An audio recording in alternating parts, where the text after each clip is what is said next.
Washington, AP, Joe Biden is defending himself against criticism that the co-founder of a liquefied natural gas firm is hosting a fundraiser for him despite his pledge not to accept fossil fuel money for his 2020 presidential bid.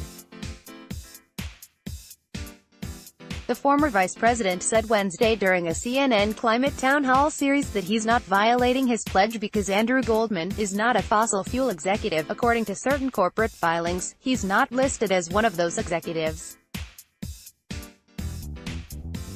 That's what we look at, Biden said after being asked about the fundraiser by a supporter of rival Bernie Sanders. I've kept that pledge.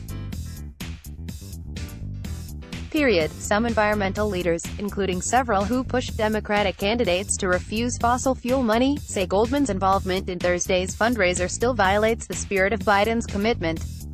The flap represents the intersection of the climate crisis and campaign finance, two issues in which Biden faces scrutiny from the Democratic Party's increasingly influential progressive flank and its activists who are skeptical of the former vice president's deep establishment ties.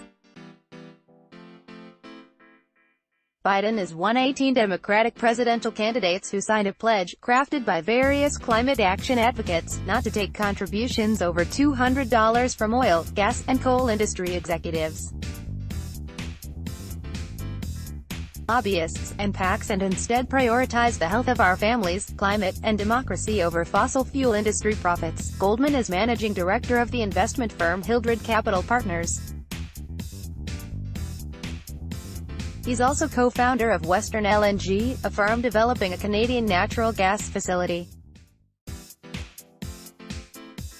Biden's campaign says Goldman isn't involved in Western LNG's day-to-day operations, though Goldman is featured on the company's website and touted in some of its public statements about the Canada project as a long-term investor in the liquefied natural gas sector. David Turnbull, a spokesman for Oil Change US, one of the groups behind the campaign finance pledge, said Goldman's involvement with Biden may not technically violate the no fossil fuel money pledge as we have defined it. But Turnbull added, the intent of the pledge is not to provide loopholes for candidates to exploit. Biden is not the only top Democratic presidential hopeful who has taken at least some money from fossil fuel sources. Federal Election Commission records show that Massachusetts Sen. Elizabeth Warren has received donations from various employees of BP, Chevron, Shell and ExxonMobil, in addition to smaller firms. Warren, though, depends heavily on small donors and doesn't hold the kind of high-dollar fundraisers like what Goldman will co-host for Biden on Thursday in New York. California Senator Kamala Harris, according to FEC records, has received contributions from employees of ExxonMobil and Shell, among others. Harris, like Biden, uses high-dollar events as part of her fundraising strategy. ____Barrow reported from Atlanta. ____. Follow the reporters on Twitter at https://twitter.com/Bill Barrow app and https://twitter.com/Orlet single quote s block ads.